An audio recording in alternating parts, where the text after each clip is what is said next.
linguistik, sosiologistik, misalnya eh,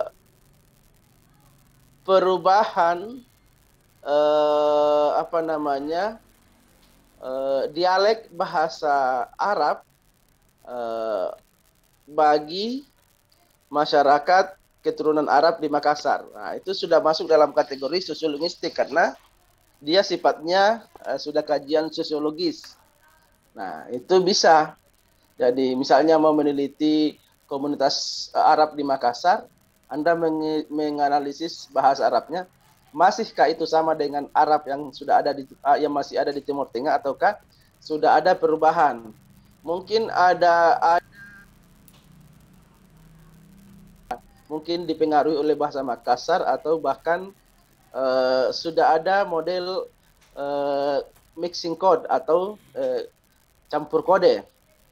Ya misalnya ada orang berbahasa Arab misalnya dari pesantren tertentu itu kadang-kadang bahasa Arab dipadukan dengan bahasa lokal.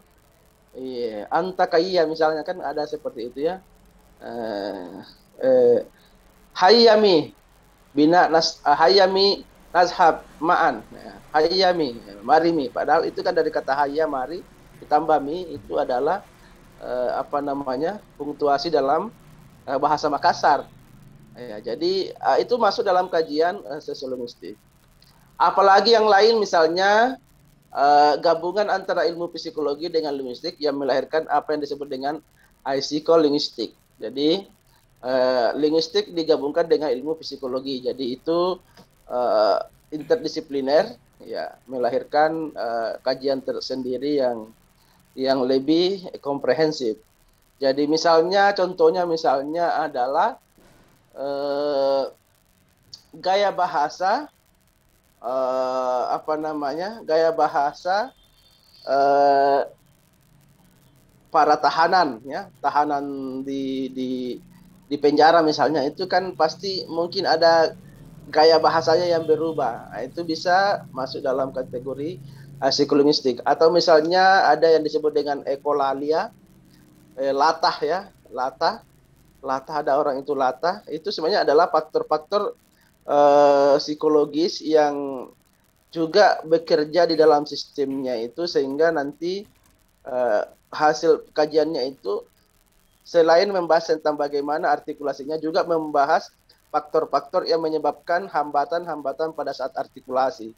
Jadi ada orang kalau dikasih kaget itu dia bisa mengulang kata-kata yang didengarkan. Nah, itu faktornya di situ adalah faktor psikologis atau bahkan juga faktor neurologis. Nah, makanya kemudian ada juga namanya bidang ilmu linguistik yang digabungkan dengan ilmu saraf di kedokteran namanya neurolinguistik. Artinya apa? Ilmu itu hanya bisa diungkap masalahnya ketika dia menggunakan alat bantu disiplin ilmu lain. Jadi tidak bisa misalnya kalau ada orang yang gagap atau kemudian ekolalia istilah linguistiknya atau kemudian ada penyakit-penyakit yang sifatnya klinis itu tidak bisa menggunakan linguistik murni. Dia harus dipadukan dengan ilmu lain. Jadi contohnya nanti itu kayak psikolinguistik, neurolinguistik.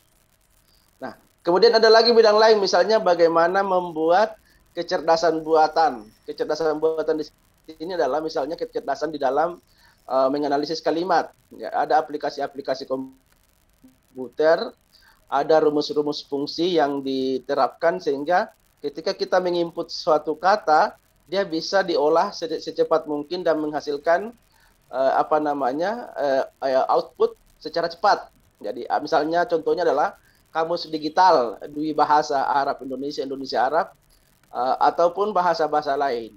Nah, itu tidak bisa hanya linguistik saja yang bekerja di situ, tapi harus ada bidang komputer ataupun sistem informasi, sistem informatika. Jadi gabungan antara linguistik dengan sistem informatika atau komputer atau komputasi itu melahirkan yang disebut dengan komputasional linguistik atau linguistik komputasi. Ya, itu contohnya. Ada lagi misalnya antropolinguistik. Ya, hubungan antara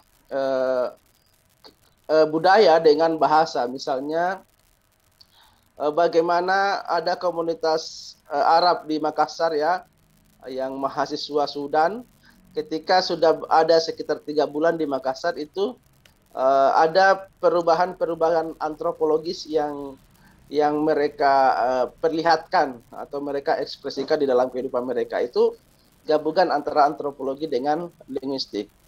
Apalagi yang lain misalnya linguistik pedagogikal. Nah, linguistik pedagogikal adalah linguistik yang menggabungkan antara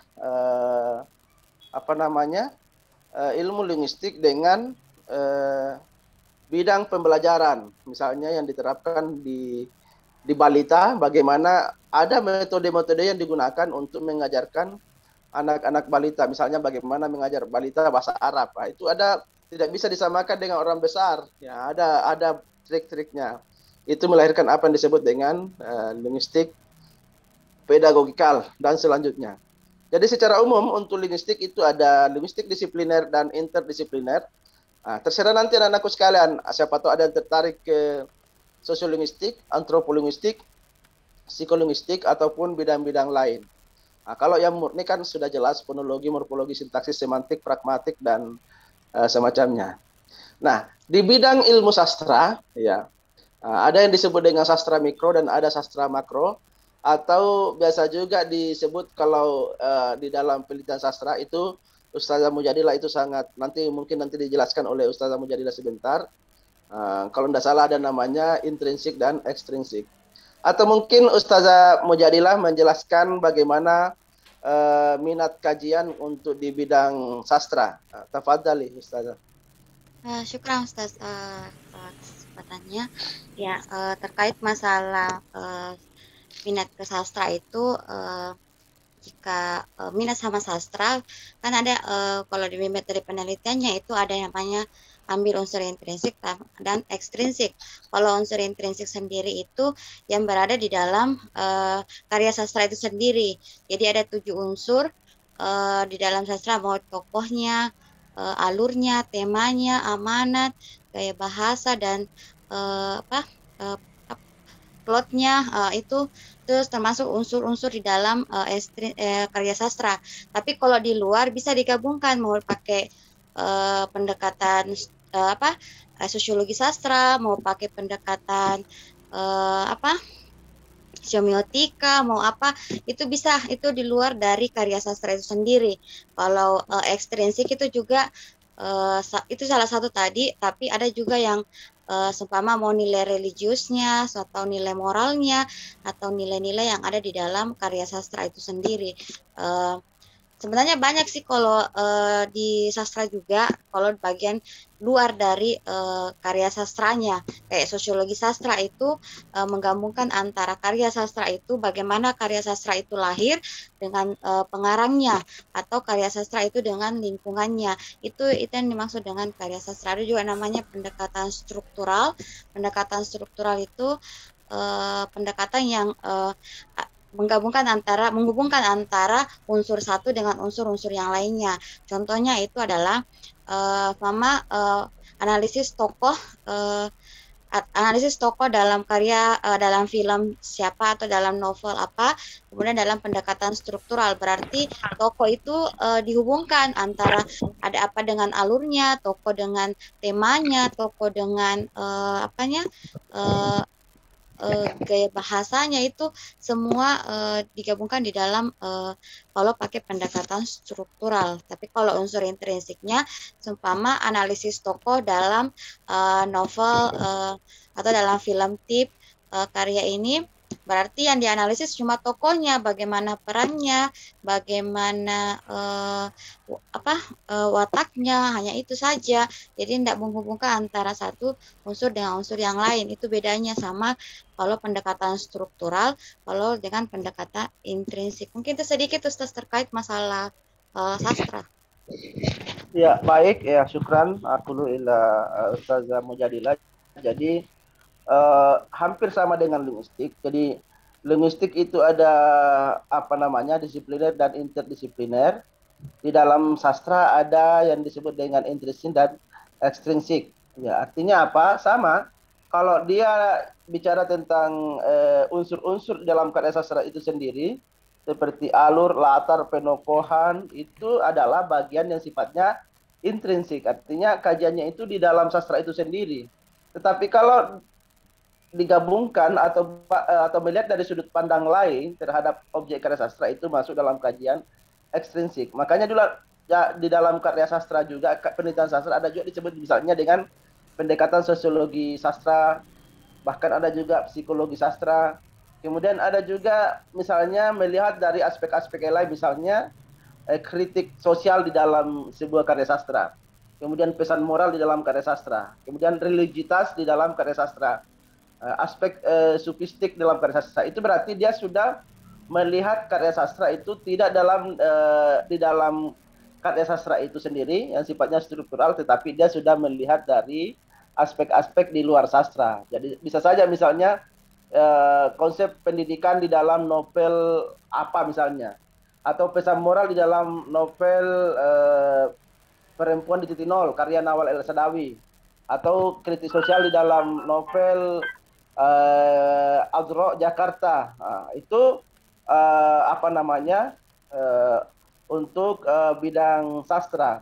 Jadi secara umum kita ada dua kepeminatan, ada sastra dan ada linguistik. Nanti terserah anak-anakku sekalian maunya ke mana ya, terutama yang apa namanya, yang ingin mengkaji lebih dalam mengenai itu ya.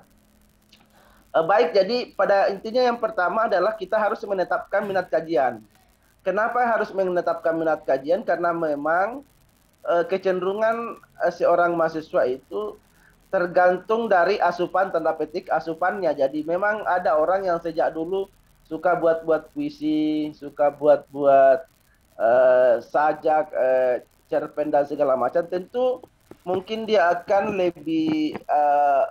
lebih cepat atau lebih kuat kajiannya jika menggunakan kajian sastra.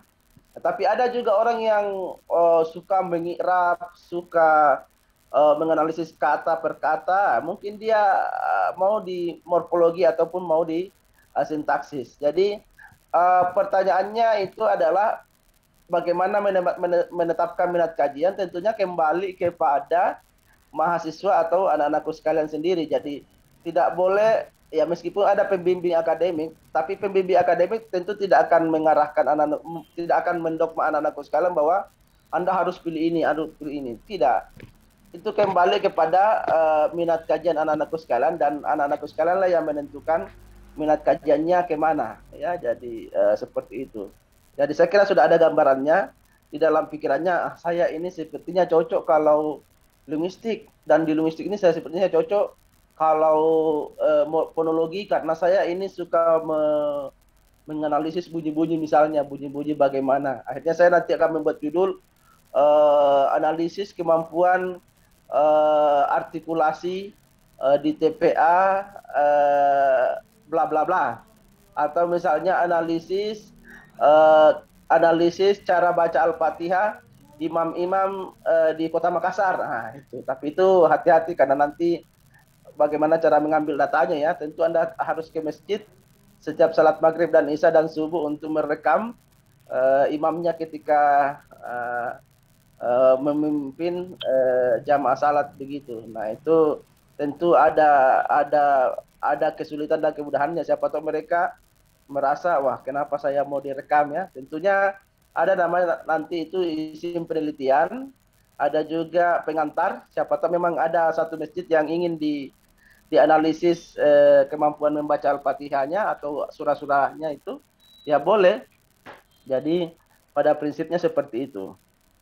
Nah, ada juga nanti mungkin juga yang minatnya ke linguistik tapi pedagogikal, pembelajaran misalnya penerapan metode pembelajaran tertentu di dalam satu sekolah, misalnya penerapan metode pembelajaran metode at-tarjamah di Madrasah Aliyah di Madrasah Aliyah Negeri Model Makassar. Artinya itu linguistik tapi linguistik pedagogikal. Jadi apa namanya, bisa menganalisisnya itu berarti menggunakan linguistik terapan ya, atau linguistik interdisipliner. Jadi yang pertama tadi kita mulai tadi adalah menetapkan minat kajian. Jadi yang tahu minat kajiannya adalah kembali kepada anak-anakku sendiri. Tidak ada unsur pemaksaan di dalam menentukan minat kajian. Tidak boleh karena saya mengajar fonologi, saya mengatakan kamu harus mengambil fonologi. Tidak. Dikembalikan kepada anak-anakku sekalian. Nah, yang selanjutnya, kalau kita sudah menetapkan minat kajian, tentu kita akan menetapkan objek. Kalau saya misalnya mengambil fonologi, kira-kira objek mana yang saya mau angkat ya? Apakah misalnya komunitas mana yang saya mau angkat? Bisa sekolah, komunitas dari siswa-siswa tertentu, bisa komunitas pengajian, dapat apa? Bisa juga komunitas mahasiswa. Misalnya saya mau mengatakan analisis, error analisis, artikulasi, ponem-ponem bahasa Arab bagi mahasiswa di sastra Arab Unhas. Nah, itu bisa Anda merekam sekitar 40 mahasiswa dan Anda berikan daftar kata-kata yang harus diucapkan dan Anda analisis, oh ternyata semua mahasiswa atau pada umumnya mahasiswa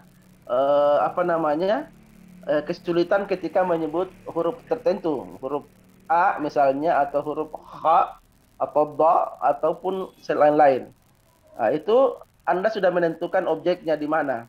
Itu kalau yang lapangan tadi itu ya, jadi Anda turun ke lapangan.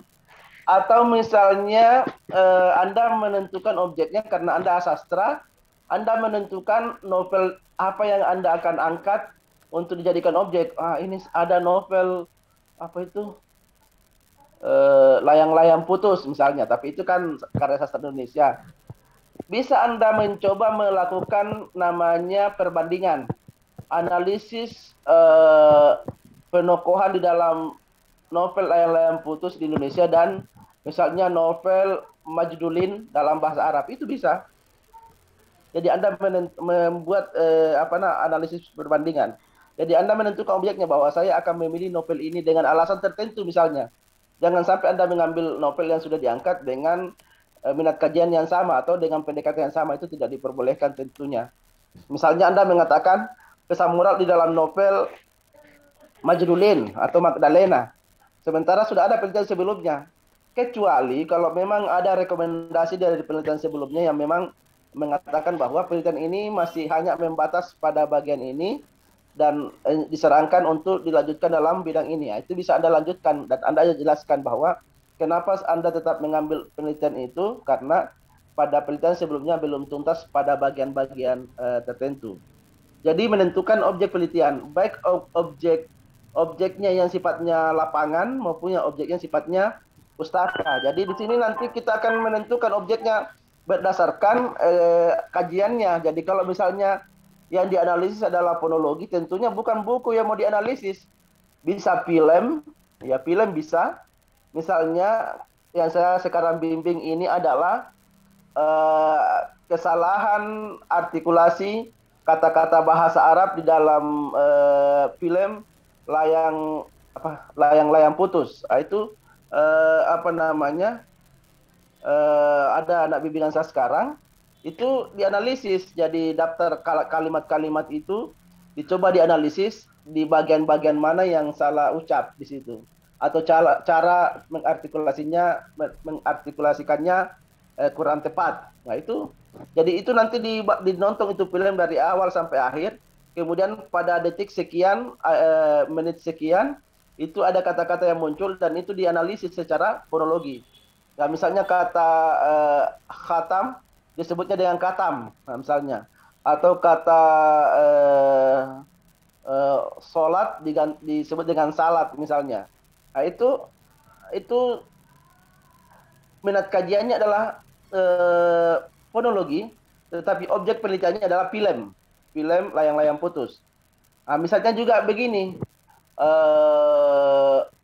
jam'ul jam'i, isim jam'ul jam'i di dalam Al-Quran. Ya, mungkin ada yang tahu apa itu jam'ul jam'i. Dia sudah jamak tapi dijamakkan lagi. Nah, itu ada di dalam Quran. Suatu tinjauan ilmu sintaksis atau dirasa tahliliyah nahwiyah.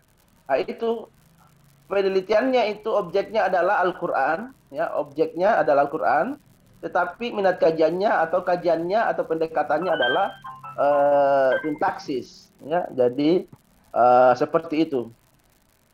Atau misalnya dalam tataran yang lain, misalnya bunyinya begini,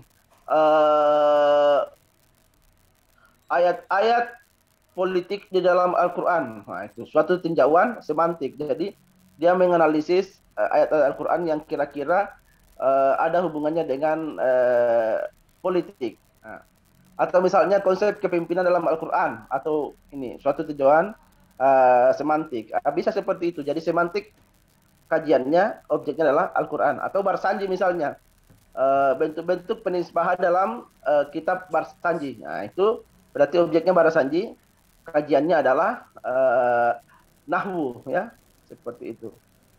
Jadi yang pertama menentukan minat kajian. Silakan anak-anakku sekalian memikirkan kira-kira saya minatnya di mana, dan berpikir pula kira-kira kalau minat kajiannya saya seperti ini, kira-kira objeknya apa, begitu.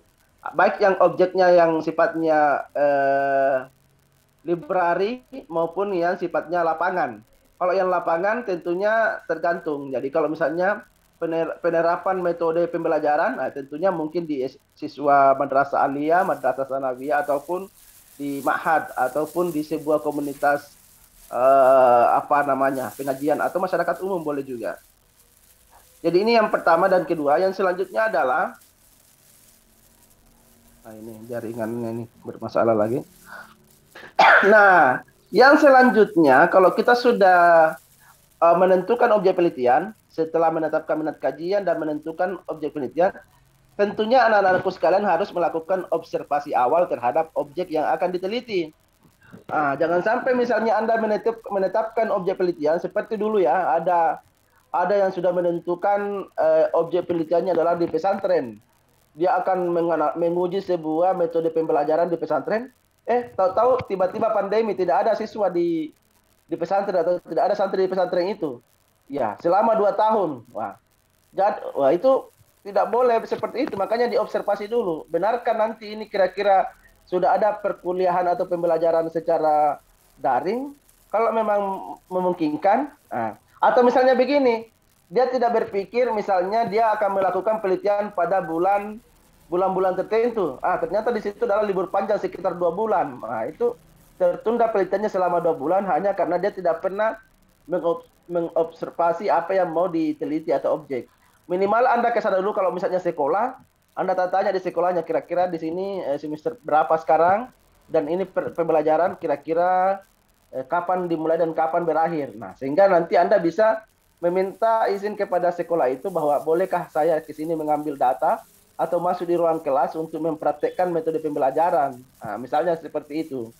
Kalau yang library tidak ada masalah karena apapun tersedia. Ini terutama yang sifatnya lapangan itu tentu harus paling penting itu dalam melakukan observasi awal. Jangan sampai yang mau diteliti itu ternyata tidak memungkinkan untuk terjadinya sebuah penelitian. Misalnya Anda menganalisis komunitas pengajian tertentu. Ternyata pas Anda datang pesertanya cuma 3 orang. Nah, ditanya kenapa cuma 3 orang, ya ini saja yang aktif sekarang. Nah, yang ikut pengajian dulunya ini sekitar 40, tapi lambat laun karena ini akhirnya sudah malas-malas yang lain, yang tersisa hanya 3 orang. Wah, itu berarti Anda harus mengganti objeknya, karena tidak mungkin Anda melakukan penelitian dengan 3 objek penelitian. Jadi ini kita melakukan observasi itu penting, karena ini kalau tidak ada observasi boleh jadi besar kemungkinan penelitian itu tidak dilakukan, ya. Terutama ini yang sifatnya lapangan. Jadi harus kita mengobservasi. Contoh lain juga misalnya dulu waktu saya S1 itu saya mengambil topik adawatul istifham wa istikmalatuha fi surat Ali Imran, yang terjemahannya kata tanya dalam surat Ali Imran, suatu tinjauan ilmu nahwu. Nah, pada awalnya saya itu memilih surat Al-Baqarah karena saya berpikir bahwa pasti surat Al-Baqarah ini banyak kata tanya di dalamnya. Tetapi setelah saya baca Al-Quran keseluruhan itu, ternyata lebih, meskipun Ali Imran itu lebih pendek dari surat Al-Baqarah, tetapi jumlah kata tanya di dalam surat Al-Baqarah 2 kali lipat dari jumlah kata tanya di dalam surat Ali Imran 2 kali lipat banyaknya daripada dalam surat Al-Baqarah. Padahal lebih panjang surat Al-Baqarah. Padahal awalnya saya menetapkan bahwa surat Al-Baqarah dengan asumsi bahwa pasti banyak kata tanya di situ karena panjang.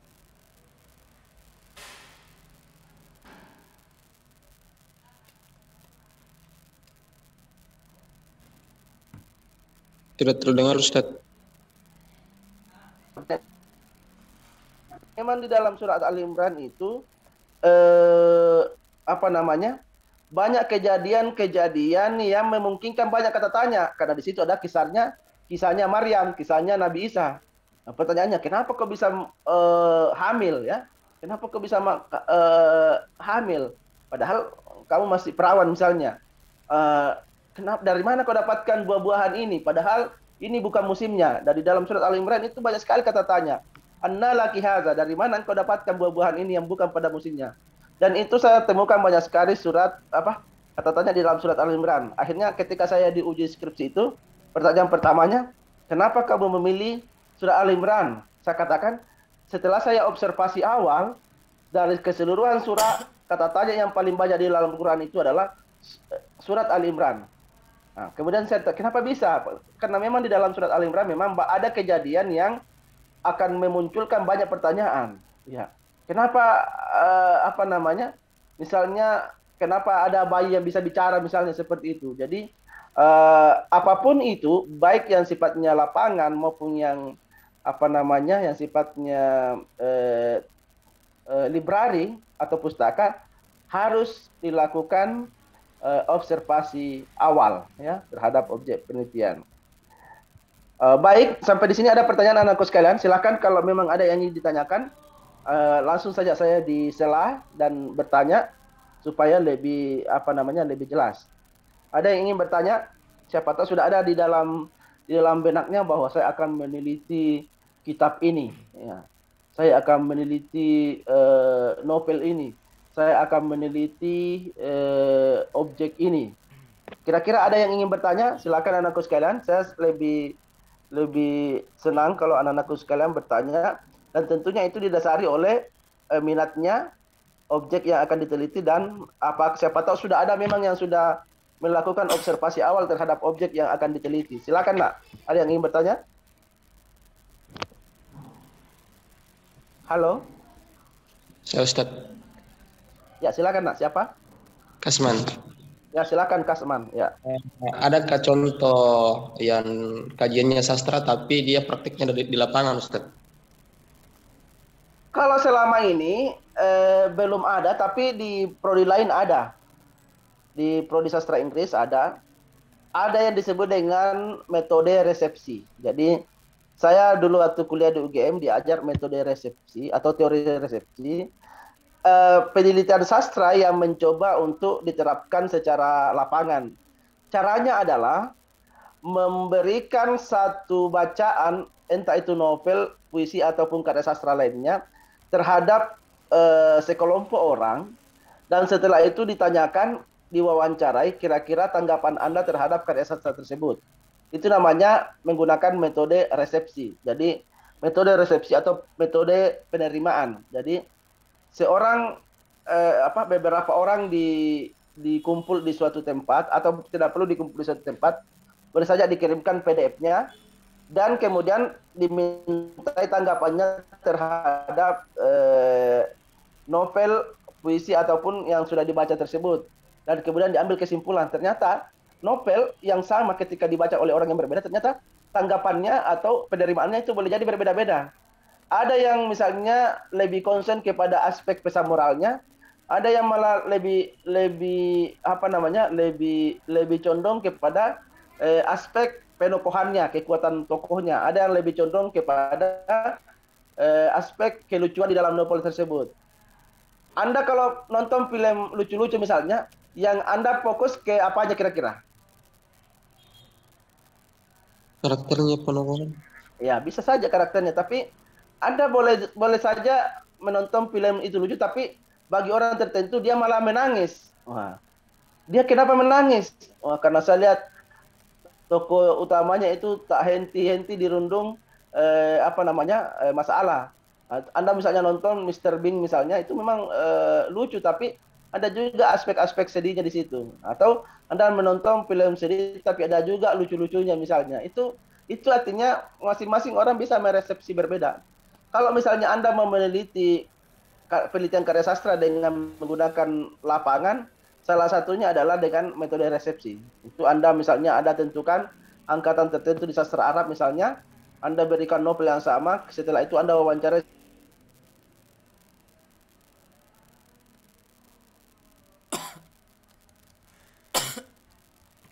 satu, apa yang Anda tangkap dari bacaan Anda.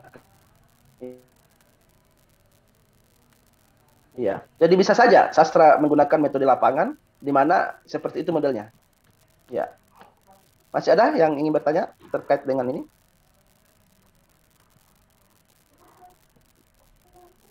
Ya, masih ada? Silakan, Nak. Ya, kalau tidak ada kita akan lanjut lagi.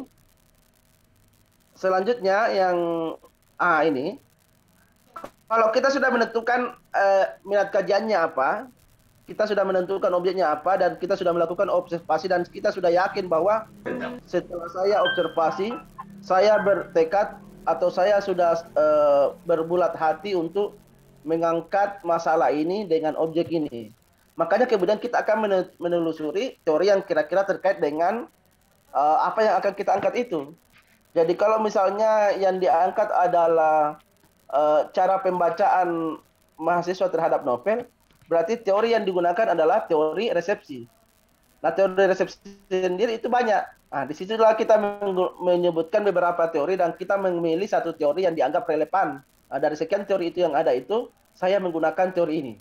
Sama dengan misalnya teori semiotika misalnya, setelah membaca objek, menentukan minat kajian dan melakukan observasi, setelah saya lihat semiotika yang lebih pas untuk ini adalah semiotika ini karena alasannya apa begitu. Jadi tergantung tergantung objeknya, tergantung minat kajiannya, maka itu pula yang nanti akan mempengaruhi teori yang akan digunakan. Kalau yang mau diangkat misalnya adalah penokohan, ya tentunya ada teori-teori penokohan yang dikemukakan oleh para tokoh atau kritikus sastra. Ya. Di Indonesia itu misalnya paling banyak orang pakai misalnya bukunya Nurgiantoro untuk itu, atau Nyomang Kutaratna, atau misalnya bukunya siapa lagi, Ustazah Moja nanti bisa menjelaskan untuk yang minat kajian sastra. Ya.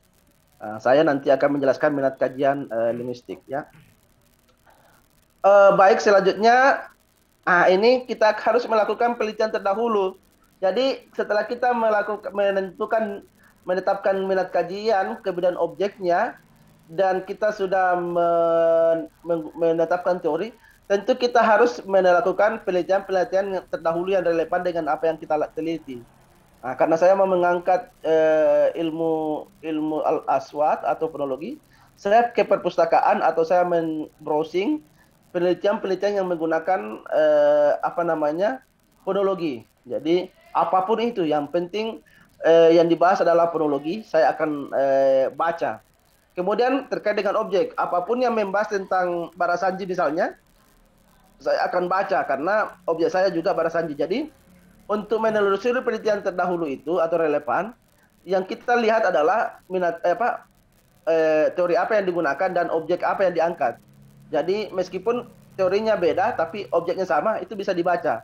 Ataupun teorinya beda tapi objeknya sama, itu juga bisa dibaca. Dijadikan sebagai penelitian yang relevan.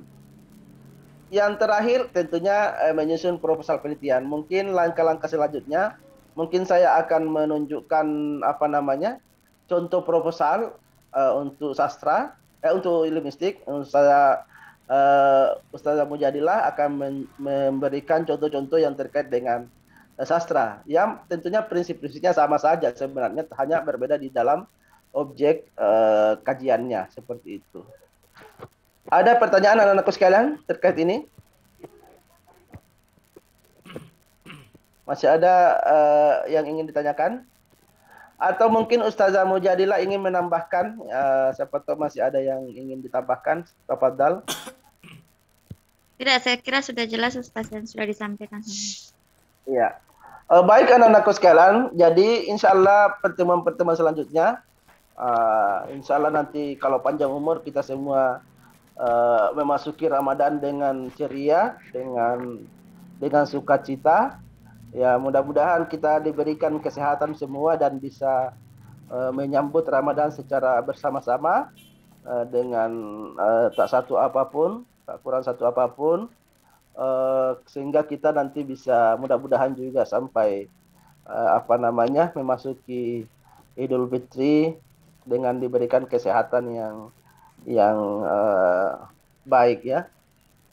Saya kira itu anak-anakku sekalian. Jadi pada kesempatan ini saya ingin menyampaikan kepada anakku sekalian, nanti bulan puasa banyak waktu mungkin yang lowong. Silahkan anak-anakku sekalian sudah bisa mencoba menggunakan ini sebagai landasan untuk membuat proposal penelitian.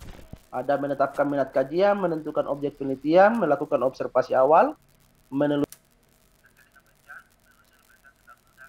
akhirnya nanti insya Allah bisa menyusun proposal penelitian yang akan diangkat listifa'i ba'di syurut al-matluba lil husuli ala daraja sarjana sastra fi qismil lugha al-arabiyah wa adabiha. Jadi itu yang saya harapkan dari anak-anakku sekalian. Wa insyaallah antum insyaallah sataktubuna risalatakum bil lugha al-arabiyah wa ana arjukum jami'an insyaallah antakuna ba'da anha'i risalatakum fil lughal arabiyyah satakun insyaallah mungkin ustazan muhadiran atau ahlul lugha al arabiyyah insyaallah.